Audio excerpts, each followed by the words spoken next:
दिल्ली का जंतर मंतर 20 जुलाई। एक तरफ 1 लाख से ज़्यादा स्टूडेंट्स और दूसरी तरफ दिल्ली पुलिस की लाठियाँ, टीयर गैस, इनफैक्ट गन्स और बैरिकेड्स। इंटरनेट और सिग्नल्स को जाम कर दिया गया। एक आम दिन पर ऐसी तस्वीरें देखकर लगता है कि कोई बहुत बड़ा आंदोलन हो रहा है।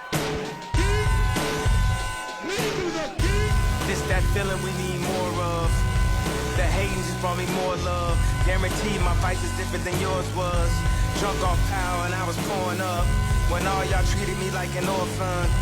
The classes turned me to लेकिन इस बार इस चीज़ को कोई नेशनल पार्टी लीड नहीं कर रही थी। इस मूवमेंट को लीड कर रही थी एक ऐसी पार्टी जो कि टेक्निकली एग्जिस्ट ही नहीं करती, the cockroach Janata party and the Indian youth. सुनकर बड़ा अजीब लगता है ना कि कैसे एक जोक, एक इंस्टाग्राम मीम पेज इतना बड़ा पॉलिटिकल स्टॉर्म बन गया कि 1 लाख से भी ज़्यादा स्टूडेंट एक एजुकेशन मिनिस्टर का इस्तीफा मांगने के लिए संसद तक मार्च कर रहे हैं। आज की इस वीडियो में हम पॉलिटिक्स से जरा साइड हटकर फैक्ट्स पर बात करेंगे। नीट पेपर लीक से सोनम वांगचुक की हंगर स्ट्राइक और 20 जुलाई के ब्रूटल लाठी चार्ज तक, ये जंतर मंतर की पूरी अनफिल्टर्ड कहानी शुरू होती है हमारे एजुकेशन सिस्टम के सबसे बड़े फेलियर से। साल 2026 नीट यूजी एग्जाम। करीब 24 लाख स्टूडेंट्स ने ये एग्जाम दिया, सिर्फ 1.3 लाख सीट के लिए। माँ बाप की सेविंग्स, सालों की मेहनत, सब कुछ दांव पर था।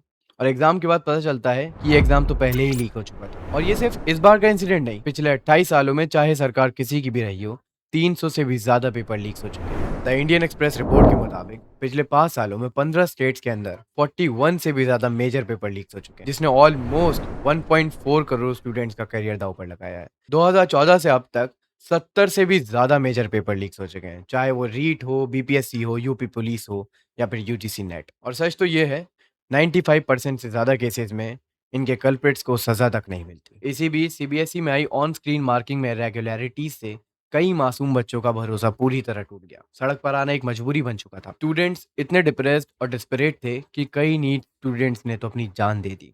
यूथ जवाब मांग रहा था union education minister Dharmendra Pradhan से। जो अकाउंटेबिलिटी उनकी तरफ से आनी चाहिए थी, वो नहीं मिली। गुस्सा बहुत ज़्यादा बढ़ रहा था और उसे चाहिए था एक स्पार्क। वो स्पार्क मिला एक बहुत बड़े कंट्रोवर्शियल स्टेटमेंट से। मई 2026 एक कोर्ट की हियरिंग के दौरान हमारे chief justice of India Suryakant एक रिमार्क देते हैं, जिसमें वो अनएम्प्लॉयड यूथ और सोशल मीडिया एक्टिविस्ट को एक कॉकरोच और एक पैरासाइट से कंपेयर करते हैं। ये कमेंट एक बॉस्टन यूनिवर्सिटी से पढ़े 30 ईयर ओल्ड अभिजीत दिप्के को बहुत ज्यादा हर्ट करती है। Abhijeet as a communication strategist बहुत सारे डिजिटल कैंपेन्स पे काम कर चुके थे, तो वो सोचते हैं अगर सिस्टम हमें कॉकरोच समझता है तो कॉकरोच ही क्यों नहीं बन जाते। और एज अ सटायर 16 मई 2026 को एक पेज बनाते हैं, द कॉकरोच जनता पार्टी। जो एक मजाक के तौर पर शुरू हुआ था, उसने देश की नस पकड़ ली। देखते ही देखते सीजेपी के 20 मिलियन से भी ज्यादा फॉलोअर्स हो गए, जो कि रूलिंग पार्टी बीजेपी और कांग्रेस के हैंडल से भी ज्यादा। ये सिर्फ मीम पेज नहीं बचा था, ये आज के फ्रस्ट्रेटेड यूथ का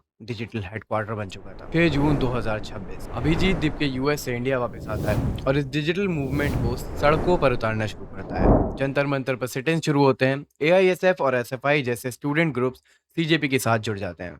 लेकिन इस मूवमेंट को सबसे बड़ी क्रेडिबिलिटी तब मिलती है जब एक फेमस एनवायरमेंटलिस्ट और इंजीनियर सोनम वांगचुक इस प्रोटेस्ट को ज्वाइन करते हैं। उन्होंने स्टूडेंट्स के सपोर्ट में एक इंडेफिनिट हंगर स्ट्राइक शुरू। एक कैंपेन लॉन्च हुआ, प्रधान गो बैक। डिमांड सिंपल थी, Dharmendra Pradhan as an education minister एक मोरल रिस्पॉन्सिबिलिटी ले और रिजाइन करे। पेपर लीक्स की फेयर इन्वेस्टिगेशन हो और विक्टिम्स को कंपनसेशन मिले। सरकार पर प्रेशर बढ़ रहा था। मिड जुलाई आते आते दिल्ली में बैरिकेडिंग शुरू हो गई। ऑलमोस्ट 18-19 दिन बाद सोनम वांगचुक की तबीयत बहुत ज्यादा बिगड़ने लगी, तो उन्हें प्रोटेस्ट साइट से फोर्सफुली शिफ्ट कर दिया हॉस्पिटल में। इस एक्शन ने स्टूडेंट्स के गुस्से को और ज्यादा भड़का दिया और फिर वो तारीख आई जिसने सब कुछ बदल दिया, 20 जुलाई 2026। सीजेपी ने कॉल दी सांसद चलो मार्च की। पुलिस ने सोचा कुछ हजार लोग आएंगे, लेकिन जंतर मंतर पर 1 लाख से भी ज्यादा लोग आ गए। एडमिनिस्ट्रेशन घबरा गया। 3000 security personal, rapid action force and central Delhi में इंटरनेट शटडाउन। बैरिकेड तोड़कर पार्लियामेंट की तरफ बढ़ने लगी तो सिचुएशन आउट ऑफ कंट्रोल हो गई। और इसके बाद इससे रिलेटेड बहुत ज़्यादा नैरेटिव्स आते हैं।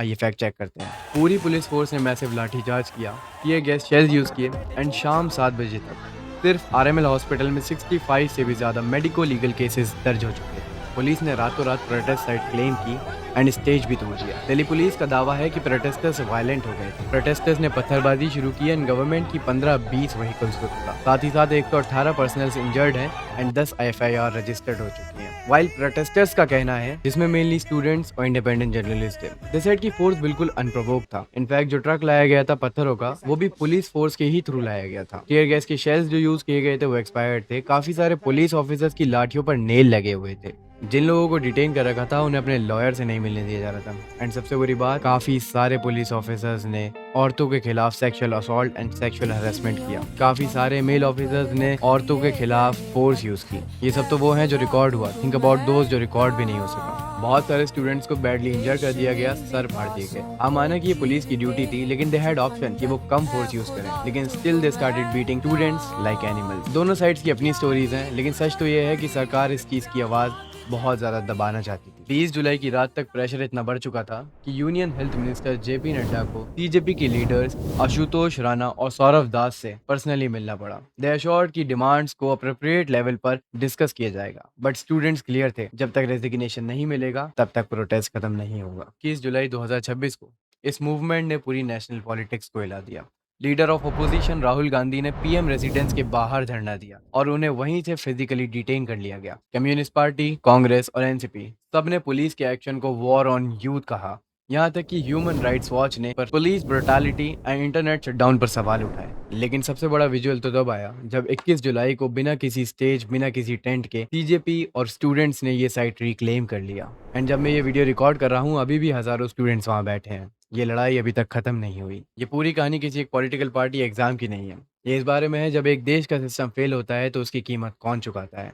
वो आम स्टूडेंट्स जो 18-18 घंटे पढ़ के छोटी सी लाइब्रेरी में अपने और अपने माँ बाप के सपने पूरे करने की कोशिश करते हैं। एक सटायरिकल इंस्टाग्राम पेज का इतना बड़ा मास मूवमेंट बन जाना, ये इस बात का सबूत है कि इस देश का यूथ अब सिस्टम पर भरोसा नहीं कर रहा है। सरकार का काम है बच्चों के सवालों का जवाब देना, ना कि उन्हें लाठी मारकर चुप कराना। सरकार से सवाल करना, सिस्टम से सवाल करना कोई बगावत नहीं, ये तुम्हारा फंडामेंटल राइट है। आखिर में मैं बस यही कहूंगा, अगर आप फिजिकली जंतर मंतर पर नहीं जा सकते तो एटलीस्ट उनकी डिजिटली हेल्प करिए, बी देयर वॉइस। अगर आप सोशल मीडिया पर भी शेयर नहीं कर सकते तो at least have a conversation with your friends and family, क्योंकि हक की इस लड़ाई में चुप रहने का ऑप्शन नहीं है। और जो लोग अपने हक के लिए लड़ रहे हैं और लाठी खा रहे हैं, मैं उनके साथ हूँ। एंड अगर आपको फ्यूचर में कोई भी वेरीफाइड सोर्सेज ऑफ इन्फॉर्मेशन मिले तो please drop a DM on till.arbaz। अपना ख्याल रखिए और अपने ज़मीर का भी। हम मर भी जाएंगे फिर भी इनको फर्क नहीं पड़ेगा। तू है देशद्रोही जो तू देश के लिए लड़ेगा, करके बलात्कार तो तू बन जाएगा नेता, लेकिन एक्टिविस्ट बनेगा तो जेल में सड़ेगा। ये चलाते औरतों और बुड्ढों पे है लाठी, छोटे बच्चे तक नहीं छोड़े, आखिर उनकी गलती क्या थी। कुछ तो होगा जनता के दिल में भी दर्द, वरना फालतू में किसी के लिए लाठी आनी खाती। ये इतना जोश पुलिस में दिखता लाठी चार्ज में, पर क्रिमिनल्स के आगे ये तो थोड़े भी नहीं टिकते। और चलवाते मासूमों पे आंसू गैस, लेकिन जिसने खोया अपना बच्चा उसके आंसू क्यों नहीं दिखते इनको। अब भी चूतिए कुछ करेंगे डिफेंड, क्योंकि